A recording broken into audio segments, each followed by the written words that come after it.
Boa noite a todos. Prazer muito grande estar aqui nesta noite florida, como disse a nossa futura prefeita. Cumprimentar nosso presidente municipal, Carlos Fernandes, agradecer o convite. É uma honra muito grande estar aqui, podendo estar falando das regras eleitorais.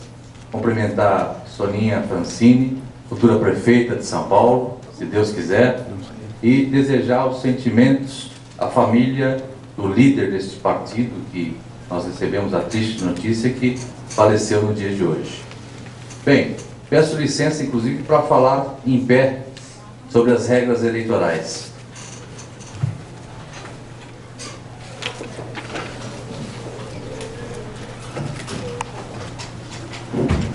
Falo 20 minutos sobre regras eleitorais. Tentarei ser o mais simples possível. Em seguida abro para perguntas, tá? Para falarmos sobre ficha limpa, caso queiram, ou qualquer dúvida que os senhores tenham em relação ao que pode ser feito durante este período e o que não pode ser feito para que não configure propaganda antecipada.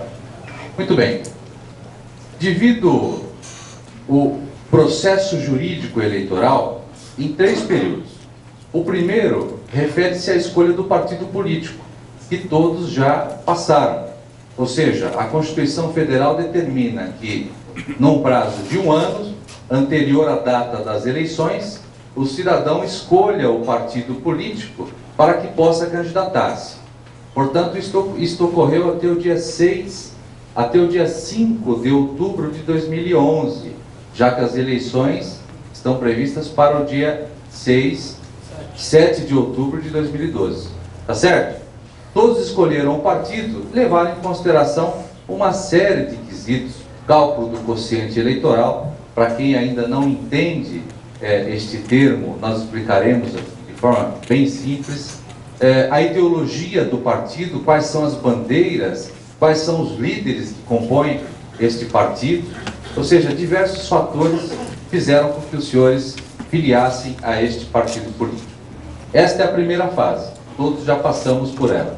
A segunda fase refere-se às condições de elegibilidade, ou seja, se os senhores preenchem os requisitos, nacionalidade, idade, se já estão filiados, se os senhores estão habilitados, devidamente cadastrados junto à Justiça Eleitoral para que possam ser votados, se os senhores não ostentam crimes eleitorais, se ninguém aqui, acredito que ninguém enquadra-se no ficha suja, né? Ou seja, há uma série de requisitos. E a terceira e última fase, que é o período pré-eleitoral, que na sequência é prosseguido pelas convenções políticas, onde os nomes efetivamente serão ratificados. Ok? Essas são as 3 fases. 3 fases do período eleitoral. Vou pedir para minha colega, como eu disse, são 3 fases, 3 períodos: escolha do partido político, análise das condições de elegibilidade e período pré-eleitoral. Condições de elegibilidade, né, são aquelas condições previstas na Constituição Federal, confirmadas na Lei das Eleições, que é a Lei 9.504 de 97. Primeiro requisito: nacionalidade brasileira. Sem adentrarmos aqui aos detalhes daqueles que são eventualmente estrangeiros, daqueles que foram naturalizados e também poderão concorrer a alguns cargos públicos. Segundo, pleno exercício dos direitos políticos. Brasileiro nato, não estar condenado por crimes e estar em dia com a Justiça Eleitoral. Eu tive diversos clientes, inclusive na eleição passada, um senhor que havia sido prefeito de Rio Claro. E ele deixou de concorrer ao mandato de deputado federal porque não havia votado na eleição anterior. Ou seja, quando descobriu, após o registro da candidatura, ele descobriu que não havia votado, não havia justificado e não havia pago aquela multa de R$ 4,50 à época. Resumo: ele não pôde registrar a candidatura e com chances reais de eleição por R$ 4,50. Este requisito refere-se às condições de elegibilidade, o estar em dia com a Justiça Eleitoral. É comum, no dia a dia a gente muitas vezes esquece dessas condições. Portanto, estejam atentos. Para que os senhores tenham acesso à certidão de quitação eleitoral, ou seja, caso tenham dúvida se estão em dia com a Justiça Eleitoral, uma dica: basta que acessem o site da Justiça Eleitoral, no tse.gov.br, e ao lado esquerdo existe um menu, Expedição da Certidão de Quitação Eleitoral. Eu cadastro o meu título, zona, seção, o próprio sistema emite a certidão. E vai dizer, fulano de tal está em dia com a Justiça Eleitoral. Caso não esteja, a própria certidão constará, não está em dia com a Justiça Eleitoral, não está quite com a Justiça Eleitoral. Aí, os senhores deverão imprimir essa certidão, dirigir-se ao cartório eleitoral em que os senhores estão inscritos. Informação importantíssima. Segundo, alistamento eleitoral. Alistamento eleitoral é diferente da filiação política eleitoral. Alistamento eleitoral refere-se ao ato de inscrever-se junto à Justiça Eleitoral para votar e, eventualmente, ser votado. Ok? E aqui alguns detalhes. Obrigatório para os maiores de 18 e menores de 70 anos. Então, quem tem mais de 18 e menor de 70 é obrigado a votar. Ok? Facultativo para os analfabetos, os maiores de 70 anos, os maiores de 16, entre 16 e 18 anos.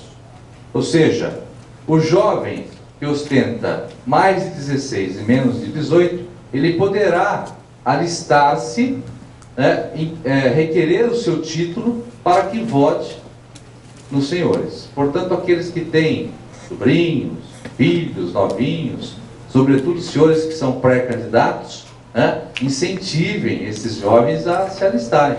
São votos importantes, sobretudo dos jovens, né? Seguindo, domicílio eleitoral na circunscrição do município. Aqui me fazem sempre uma pergunta. Doutor, eu resido no município de Barueri, mas o meu domicílio eleitoral está estabelecido em São Paulo. Posso me candidatar? Pode. Domicílio eleitoral não se confunde com domicílio civil. Por exemplo, o Ciro Gomes, na eleição municipal de 2008, se eu não me engano, ele pretendeu uma candidatura a prefeito de São Paulo. Transferiu o seu domicílio eleitoral para São Paulo, embora residisse no Ceará. Tá certo? Por questões políticas, interna corporis, não lhe foi cedido a legenda, à época ele não foi candidato. Mas ele poderia ter sido candidato em São Paulo tranquilamente. Tá? Filiação política partidária. Momento em que os senhores já passaram. Os senhores já escolheram o partido. Informações importantes sobre a filiação. Que não existe candidatura avulsa. Todo pré-candidato deverá estar filiado a um partido político. Há um projeto em trâmite no Congresso Nacional, tramitando inclusive pela Comissão de Constituição e Justiça, a qual nossa prefeita fez referência, que prevê a possibilidade de uma candidatura avulsa, desde que o cidadão preencha uma série de requisitos. Um número de assinatura, declarando apoio à sua pré-candidatura, né? Mas isso ainda é projeto. Fato é que a regra atual exige filiação política. Exige também a fidelidade partidária, que todos ouvimos falar. Fidelidade partidária, o Supremo Tribunal já entendeu, que inclusive o mandato pertence ao partido, tendo em vista que não se tem, ou a legislação eleitoral não autoriza a candidatura avulsa. Ou seja, já que o cidadão, para eleger-se, depende de um partido político, e o eleitor, quando vota, ele digita na urna os primeiros algarismos que estão vinculados ao partido, portanto, não existe candidatura avulsa, e o mandato, caso os senhores venham a ser eleitos, Aqui nós temos 55 vagas, alguns ficarão fora, tá certo? Pertence ao partido. Muito atento a isso. Fiquem atentos às diretrizes partidárias. Leiam o estatuto do partido, as bandeiras do partido. Muito bem. Evitar duplicidade de filiação. Para que um cidadão escolha o partido político, antes de qualquer coisa, ele deverá estar atento, base, repito, que os senhores já passaram. Se já não está filiado a um outro partido. Por que acontece a duplicidade de filiação? Porque a lei eleitoral exige 2 atos para que o cidadão proceda à sua desfiliação do partido anterior e filie-se ao partido escolhido. Primeiro ato, comunicação ao partido. É uma comunicação, não é um pedido, não é um requerimento. Comunica o partido que, por razões pessoais, não pretendo mais continuar filiado a esta legenda. Na sequência, este protocolo que foi entregue ao partido político deverá ser entregue ao cartório eleitoral. Estou desfiliado do partido. Aí eu posso escolher um dos outros 28, 29 partidos existentes. Nós estamos aí indo para o 30º com o PEN, Partido Ecológico Nacional. Muito bem. E é aqui que acontece a duplicidade, porque muitas vezes o cidadão, ele não busca a informação de que estava afiliado a uma legenda e procede à filiação naquele novo partido escolhido. O que vai acontecer? O juiz eleitoral vai verificar e vai cancelar as 2 filiações. Portanto, caso nós tenhamos alguém com esse problema, procure depois a coordenação do partido que a gente pode auxiliá-los. Muito bem. Última informação aqui sobre filiação política partidária, refere-se ao cálculo do quociente eleitoral. Esses números nós aproximamos, tá? O que é o quociente eleitoral? Para que serve este nome feio? Quociente eleitoral nada mais é que o número de votos válidos dados ao partido político e aos candidatos filiados àquele partido, dividido pelo número de vagas. Ou seja, aqui no nosso exemplo, em São Paulo, nas eleições municipais de 2008, foram computados aproximados 6.200.000 votos válidos. Sendo que ao dividirmos este número pelo número de vagas na Câmara Legislativa, nós teremos um quociente eleitoral de 108.000 votos. O que quer dizer isso? Que o partido político, somado todos os votos que os pré-candidatos obtiveram naquela eleição, a cada 108.000 votos, este mesmo partido terá direito a uma cadeira na Casa Legislativa. Este número de vagas, ele é uma regra que está na Constituição Federal. Em São Paulo nós temos 55 vagas. Em outros municípios nós temos um número menor de vagas. Por quê? Está vinculado ao número de eleitores, ao número de cidadãos do município. O máximo que a Constituição autoriza, o número máximo de vereadores por município, é de 55 vagas. Porque em São Paulo nós temos um número gigantesco de cidadãos e eleitores. Ok? Então, muito bem. Seguindo em frente, aqui algumas informações também simples, que refere-se ao período de filiação ainda, né? Que esta filiação ocorre nos meses de abril e outubro de cada ano.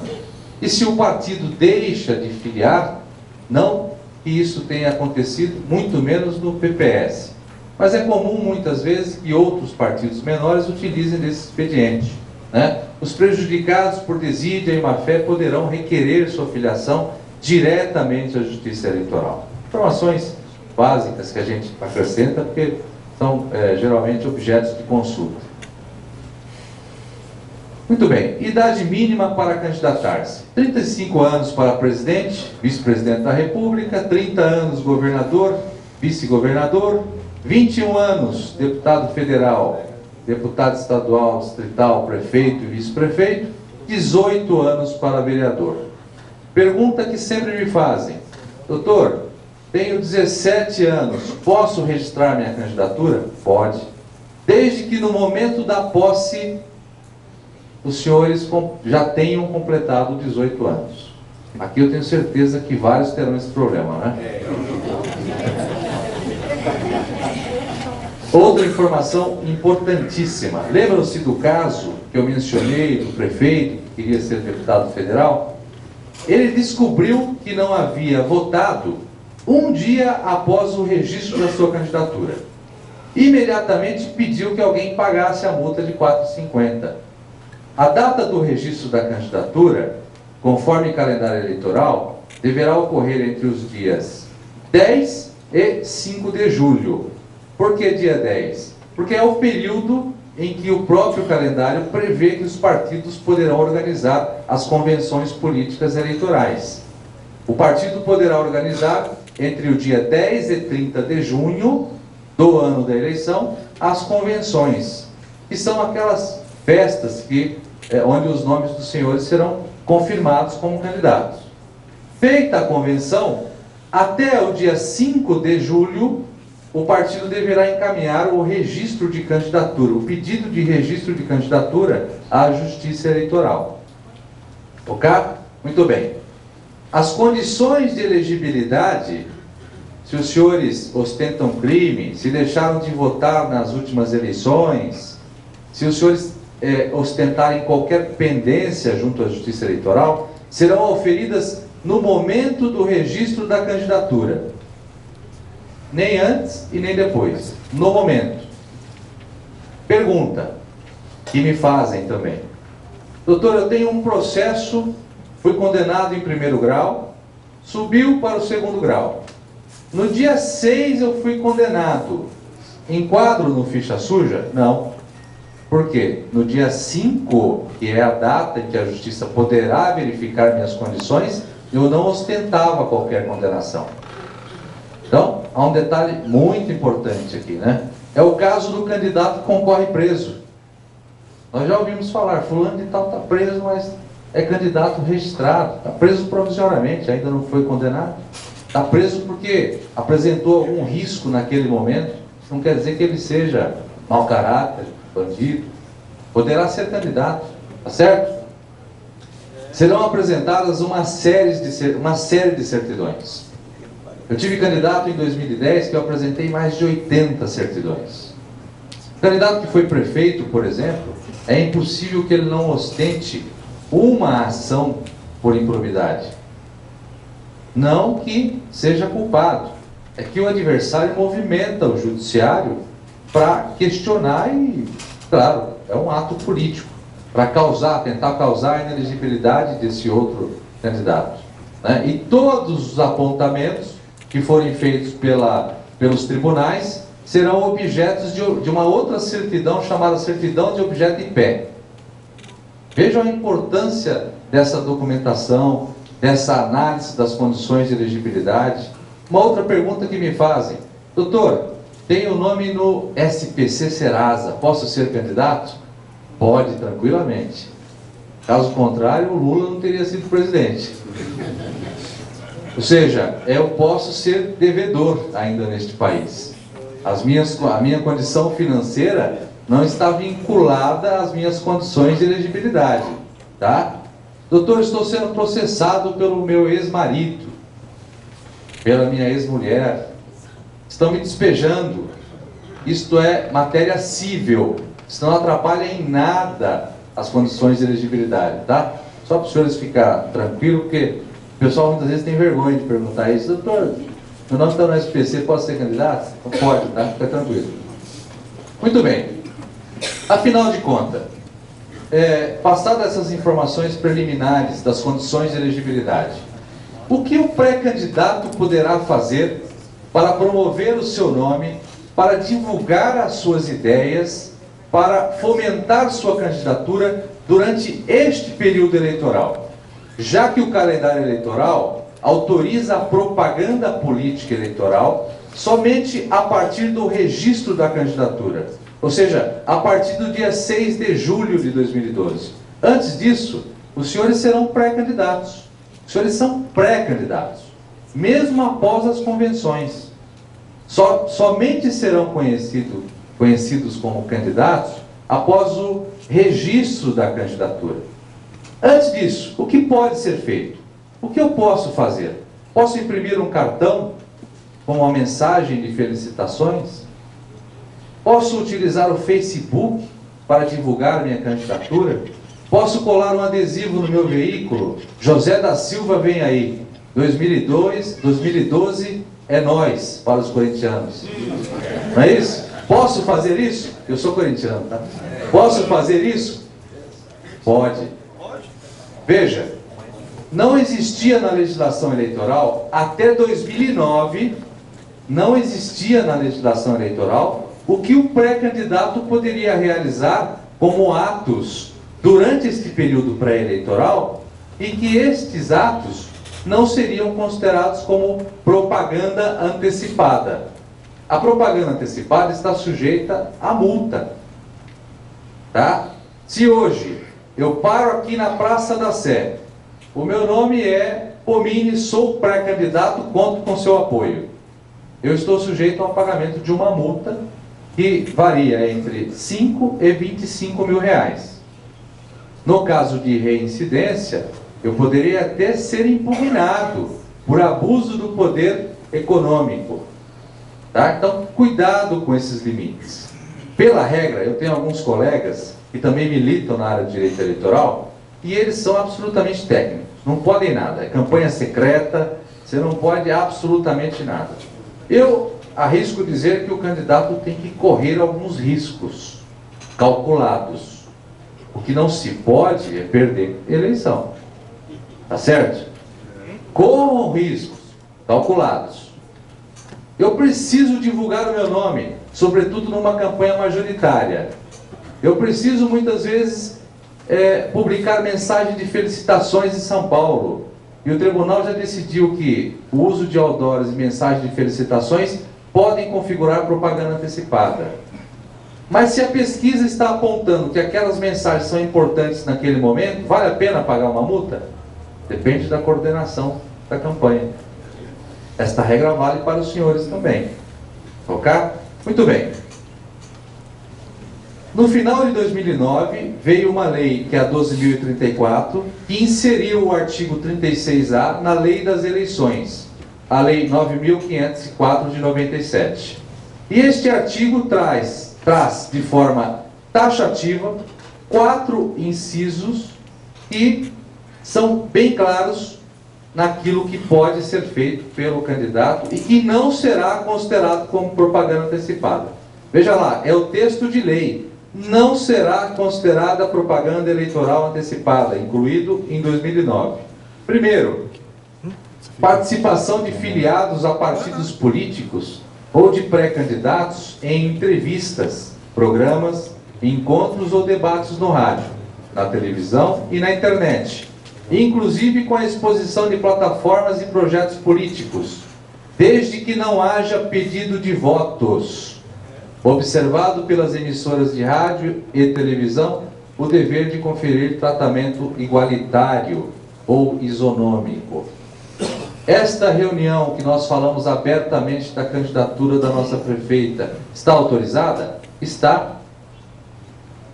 No segundo item, a realização de encontros. Posso conceder entrevistas ao Jornal do Bairro, comunicando a minha pré-candidatura e falando inclusive o que eu pretendo fazer se for eleito para aquele bairro? Posso. Inciso primeiro, exposição de plataformas e projetos políticos, concessão de entrevistas em jornais, internet, televisão. O tratamento isonômico igualitário só para rádio e televisão. Para o jornal esta regra não vale. Portanto, o jornal do bairro, caso queira prestigiar só a sua entrevista, estará autorizado a fazê-lo. Certo? Segundo, realização de encontros, seminários, congressos. Este é um encontro político, em que se debate uma articulação, o candidato majoritário, os candidatos proporcionais, quais serão os partidos coligados ao PPS, quais serão as estratégias políticas, é o que diz a lei. para tratar da organização dos processos eleitorais, planos de governos e alianças partidárias. Planos de governo. Terceiro, realização de prévias partidárias. PSDB tem mais candidato que vaga, precisa escolher, e para isso a lei traz a opção da realização de prévias partidárias para que os seus filiados escolham o seu melhor candidato. Isso está autorizado. E o último, a divulgação de atos parlamentares. Vereador Cláudio Fonseca, por exemplo, ele poderá imprimir um boletim informativo mensal divulgando todos os seus atos parlamentares aos munícipes de São Paulo, desde que neste boletim ele não faça referência à sua pretensão de reeleger-se vereador. Então, há alguns limites aí, né? Na sequência, eu separei aqui, e aí dou algumas dicas daquilo que pode ser feito também, e que a legislação eleitoral, melhor dizendo, a jurisprudência eleitoral, já vem considerando como válido e não vem entendendo como propaganda antecipada. O que é propaganda antecipada para a Justiça Eleitoral? De forma bem simples. É toda e qualquer comunicação que reúne 3 ou 4 elementos. Exemplo, José da Silva vem aí. Isto não é propaganda antecipada. Começa a se configurar como propaganda antecipada se o José da Silva, ele insere mais algumas informações nesse adesivo. Por exemplo, José da Silva vem aí em 2012. Olha a referência, todos sabemos que 2012 é ano eleitoral. Conta com você, pedido de voto. Lembram-se lá que não se pode pedir votos? Eu posso expor a plataforma como pré-candidato nos jornais, mas eu não posso encerrar a entrevista. Conto com você, preciso do seu apoio. São palavras-chave que deverão, neste momento, serem omissas no material de vocês. Neste mesmo exemplo, José da Silva vem aí em 2012, conto com você, vote número tal. Aí acabou, aí é propaganda antecipada, aí é multa, tá certo? Portanto, são esses elementos: referência ao futuro, referência a pedido de voto, referência a partido político, referência às qualidades do candidato, por que ele é melhor preparado que os demais. Esses elementos, quando somados, eles se configuram como propaganda antecipada. Este é o conceito de propaganda antecipada, muito simples. É por isso que os senhores veem por aí, muitas vezes, uma mensagem só. José da Silva, fulano do Corinthians, ciclano do Palmeiras, né? Já deixando uma mensagem subliminar. Eu tenho, por exemplo, um cliente, indo aqui pela Castelo, e ele me procurou e falou: doutor, o adversário soltou uma letra e colou essa letra em 10 mil veículos. Era uma letra G. Todos já sabem, acho que é a cidade, né? Nós precisamos fazer alguma coisa. Muito bem. O que eu faço com a letra G? Eu não tenho nada para representar o pré-candidato. Tive que criar uma tese, só para que os senhores entendam definitivamente a propaganda antecipada. A letra G por si só configura a propaganda antecipada? Não. Quer dizer nada. Acontece que esse pré-candidato a prefeito, ele havia utilizado esse G estilizado em campanhas anteriores. Nós fizemos uma pesquisa no Google e este G estilizado estava lá, em todas as suas campanhas anteriores. Busquei no mesmo Google informações que confirmassem a pré-candidatura deste pré-candidato a prefeito do município. Estavam lá diversas entrevistas. Confirmei a pré-candidatura, vinculei a letra ao pré-candidato. Fotografamos 1.200 veículos, inclusive com as placas, para comprovar que esses adesivos foram colados em veículos distintos. E apresentei uma representação à juíza eleitoral, pedindo a aplicação de multa por propaganda antecipada abuso do poder político, a pena de morte ao candidato para deixar o meu cliente satisfeito. Muito bem. Eu não acreditava naquela representação. E a juíza concedeu a liminar, determinou a retirada de todos os adesivos, aplicou multa por propaganda antecipada, só não declarou a pena de morte do candidato. Isso é propaganda antecipada. Depende de elementos, depende das ações. Quando somadas, configuram propaganda antecipada.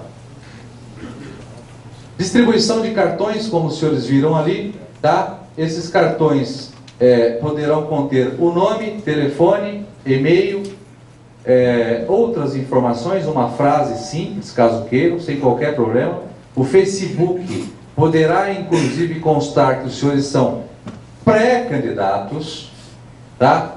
Por exemplo, recebi o convite do partido para discutir as ideias deste bairro e pretendo dividir com vocês este convite. Senhores, o que os senhores acham? Isso os senhores registrando lá no Facebook, no Twitter, no Orkut, num site pessoal, né? Perguntando aos seus seguidores, aos seus amigos, aos seus aliados. O que os senhores acham da pré-candidatura? Os senhores apoiam minha pré-candidatura? E o senhor já começa a formar um banco de dados que será utilizado durante a sua campanha. Isto pode. O que não pode é: conto com vocês, deixa aqui o seu apoio.